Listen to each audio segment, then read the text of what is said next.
Bushnell, performance is the only thing. Savage Arms, better comes standard.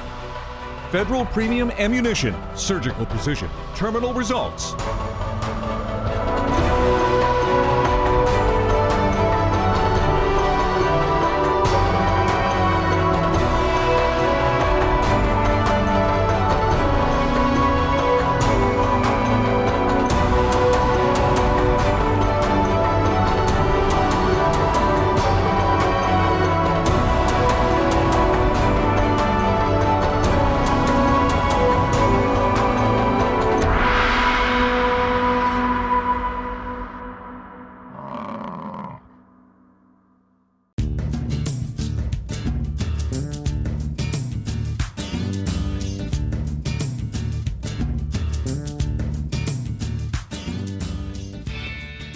Hey folks, welcome to this week's episode of Bushnell's Trigger Effect. As you can see, we are in sunny South Texas. You bet. We're down here hunting with our good friends Jerry and James of Triple J Hog Ranch, and they've got some hogs stacked up for us. Well, I mean, look at, we've got mesquite everywhere dry. It just screams wild boar, but it's not our first time here. We did hunt a couple years back with them, had an incredibly successful trip, and it's going to be a difficult one to film, right, Kent? Because I mean... Yeah, I mean, it's this low, as you can see behind us, this real brushy country.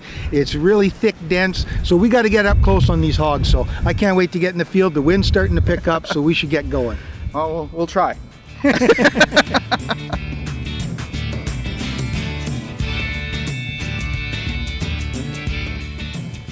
Well, we're just heading in, gonna see if we can't find where these pigs are bedding down and maybe make a sneak on them.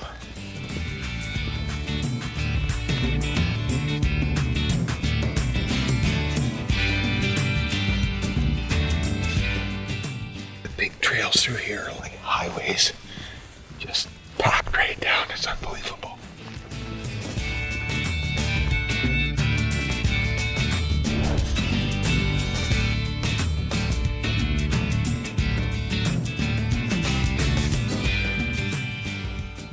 It's so nice and calm this morning. There's all kinds of sign here. And we're just creeping along, trying to find where the hogs are bedded. And then try and pick out a big hog, but so far they're eluding us.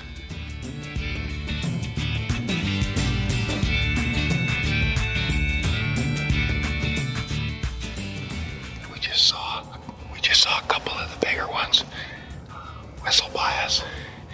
We didn't get eyes on them before they got running, so we're gonna see if we can't catch up to them.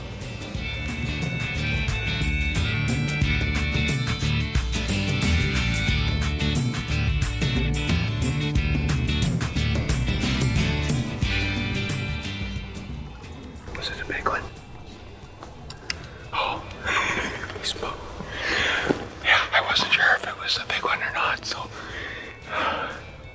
if it's a big one, guys, or one you want me to shoot, you let me know.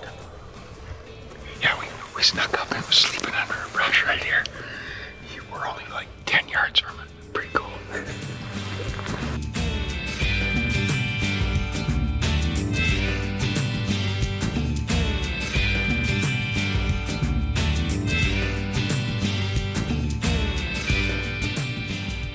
We might have some pigs right here. Yeah, it's pretty thick in here. Yes.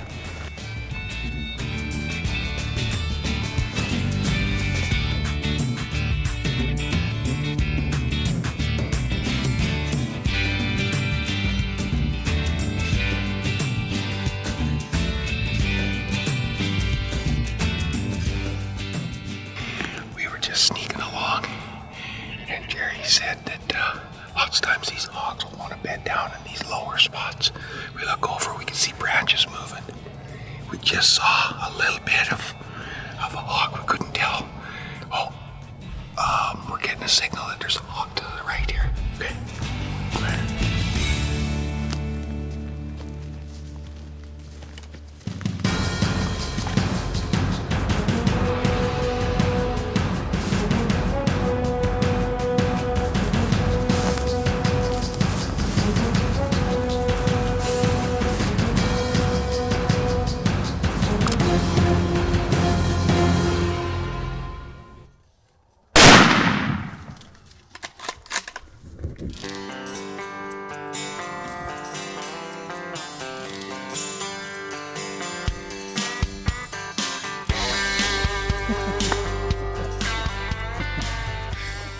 Boy, I tell you what, when you're walking through this thick country, Jerry, those hogs can be anywhere, can't they? Everywhere. You can literally, you can pretty stand on them. Just step I on mean, them. we were like, what, 10 yards from half a dozen hogs. We're trying to sneak around and find where they're bedding, and they're right here, right underneath these low branches. And that last one made a mistake of hanging in a little longer. The first group bolted. I got a good shot on that one, so let's go over there.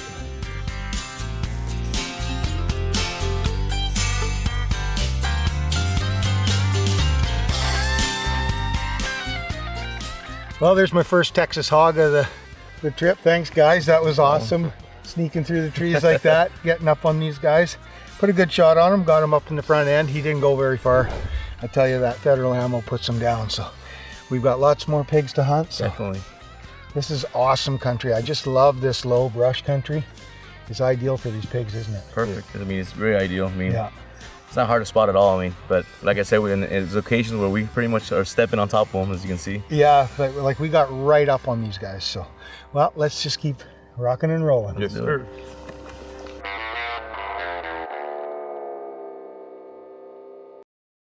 This segment is brought to you by Safari Club International Canada. First for hunters. Well, we're gonna head back out and see if we can't find more hogs.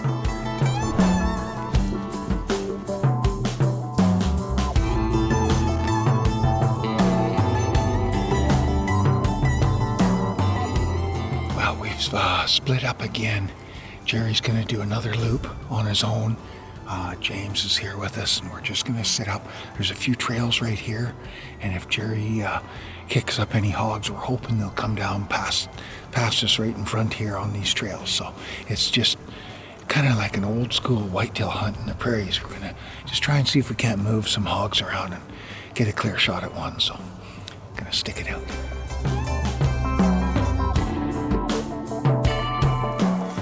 We've moved from our stationary position. James has taken us into some thicker cover, see if we can't rouse something up. Ooh, gotta find some shade.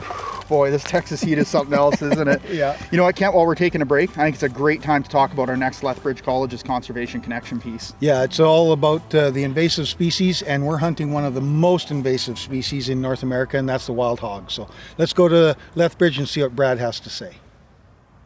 Feral hogs are considered an invasive alien species. Now, the IUCN defines an invasive alien species as a species that's been introduced to an area beyond its current or historical range.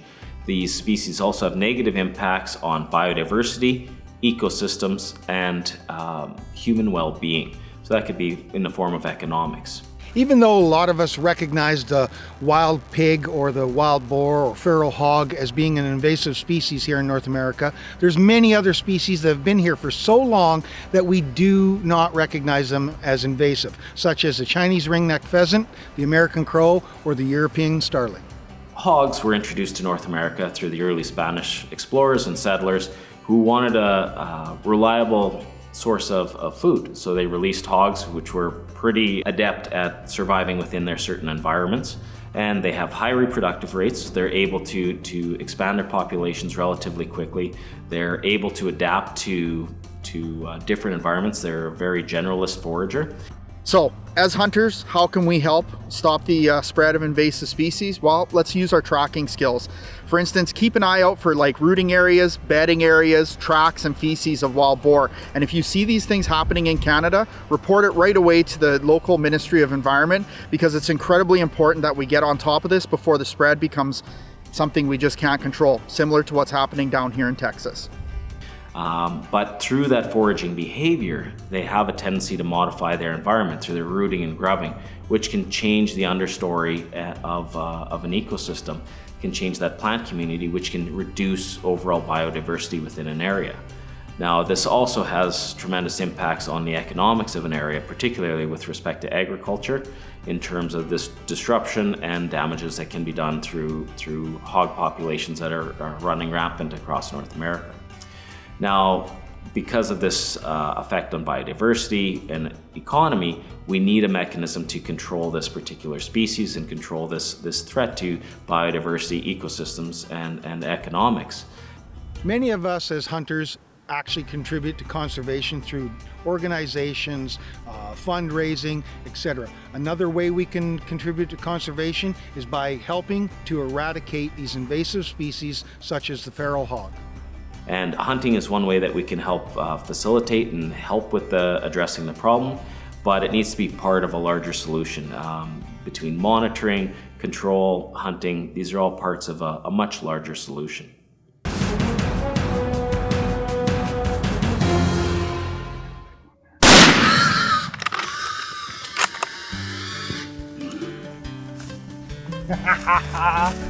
Right on. Awesome. Well, that's some pretty good bacon. I mean, that was pretty exciting sneaking up on those hogs. They were tucked into that tight brush. I only had a small window to shoot at this big. Yeah. Got them a little high, so we went a little further than we'd hoped, but I mean, you guys, your skills of tracking these things, I mean, we got me right up on them, so this is awesome. Now I think it's Dean's turn to get behind the gun. I'll take the camera. We'll see if we can't get him a couple hogs. Let's go get him. All right, thanks guys.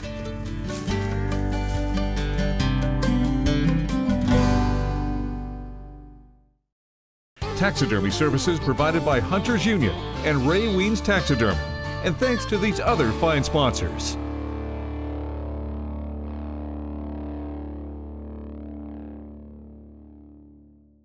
So guys, people want to come and hunt hogs. What can they expect in a hunt like this? Well, mostly what we tell the client. I mean, during the afternoons it's pretty hot in Texas, as you know. Yeah. We tell them we can do a morning hunt, a morning or an afternoon hunt. That's pretty much what we recommend for the client. Awesome. So James, like now with this style of hunting, I mean, as you can see, it's close up, personal. Not like what would you kind of recommend as the type of gun that someone should bring?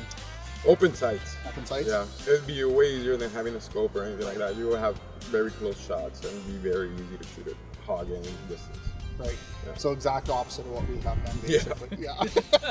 well, thanks for that, guys. That's awesome. No, and I agree with you guys. And I mean, probably a smaller caliber would be better, or do you think maybe a bigger caliber, or what would you say? I mean, pretty much the typical 223. I mean, 5.56 round. I mean, that's what everyone uses, ARs or anything like that. I mean, like I said, we do have the occasional hunters that do bring their bolt actions. I mean, like I said, your 270 is more than enough sufficient for that. I mean, like I said, even a 223, you put it right on the spot, it's gonna go down. Good. So can we stop talking and go shoot some hogs? Definitely. Yes, all right, let's go.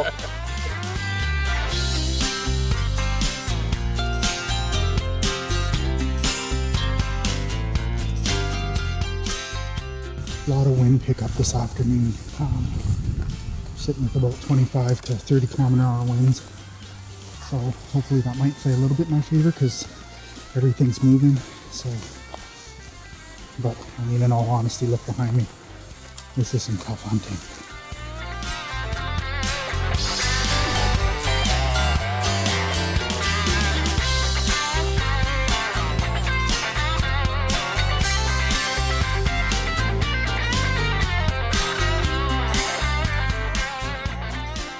Okay, so we had a game plan actually to follow that bigger group, but literally as we were walking, we just had a huge boar bust out and head kind of right back in. So Jerry's going to play a little bit of flank on us, and we're going to kind of work our way slowly. And I mean, James, you basically said it's better to stop something with one set of eyes. Yeah, instead of all these pigs looking at us at the same time.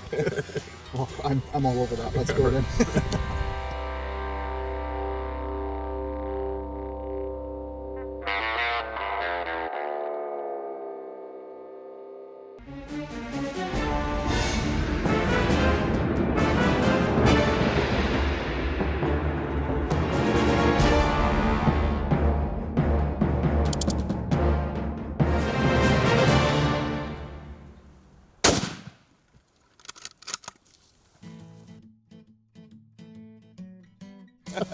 Perfect shot.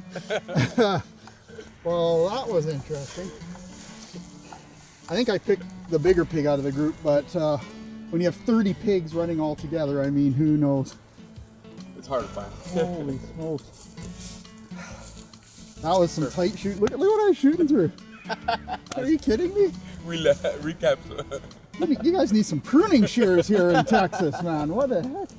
that was something else. I mean, they came in there, and I mean, I had sight on them right away, but they were all clustered. And I probably could have got 5 years limit if I just let one round go in there, but Especially with those federal rounds. yeah, yeah, that's right. But no, the front one came out, looked like a pretty good size one, so I decided to yank the trigger. Absolutely. Can't eat bacon if you don't pull the trigger. Yeah. Well, I'm gonna find my casing. We'll go have a look for him. All right.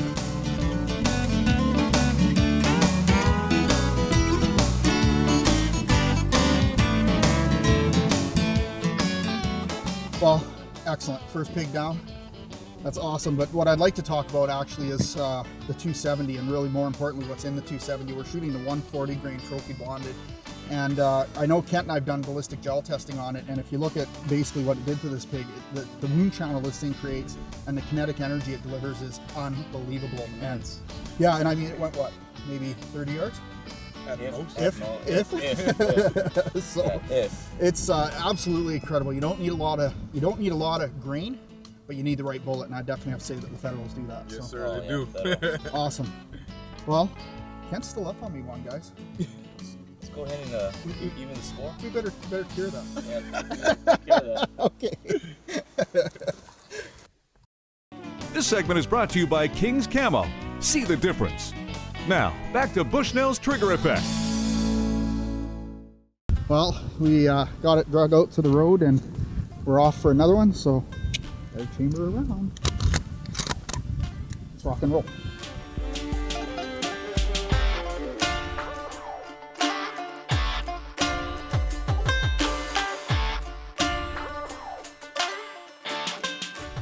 They have a boar here that we've bumped him a few times now, and he's like a ninja. He'll hold right tight and then blow out the last second.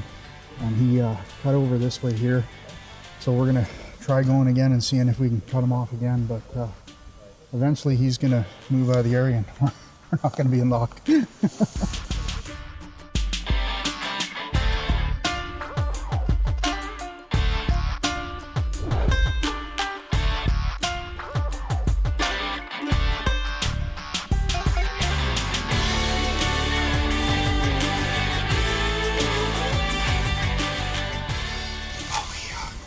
Came across a group again underneath, but again they cluster all up in that thick brush. You can't pick out individual pigs, and when they busted out, there was one good one in the group, but the rest of them cut again back down. So push goes on.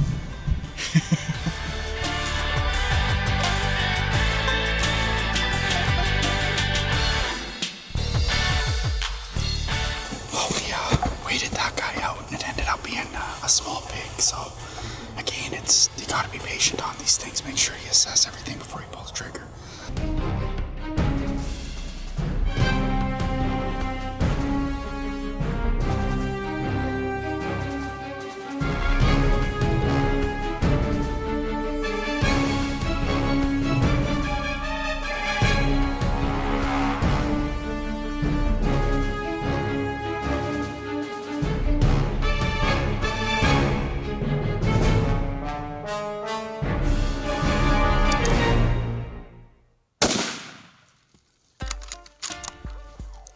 There was a whole bunch of medium to large size pigs, and the problem we had is they were behind a tree, and I couldn't get a clear shot at them. They were all clustered and everything like that, and then one little boar moved out to the left and I popped him, but he went down. I saw him go down. He just went down right over there. So.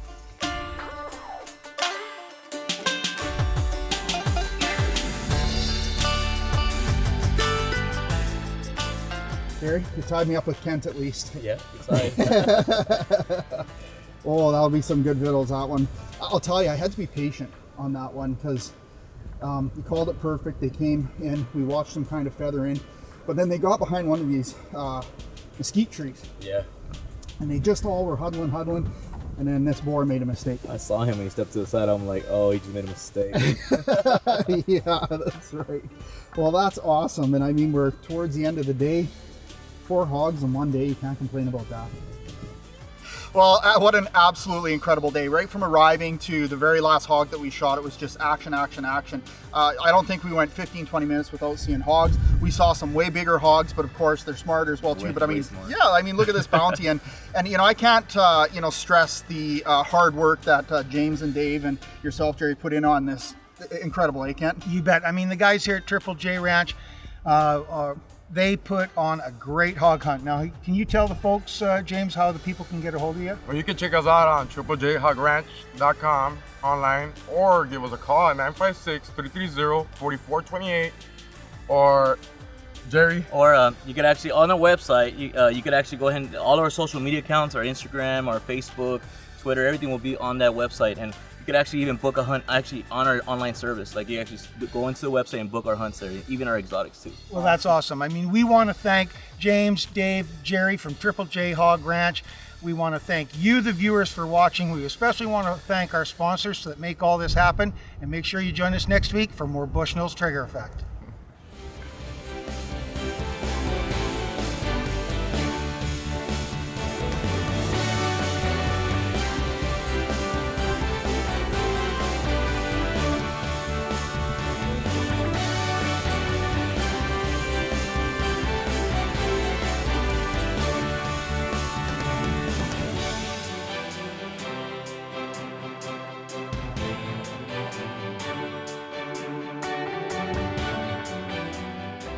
This has been a Thunder Boys production.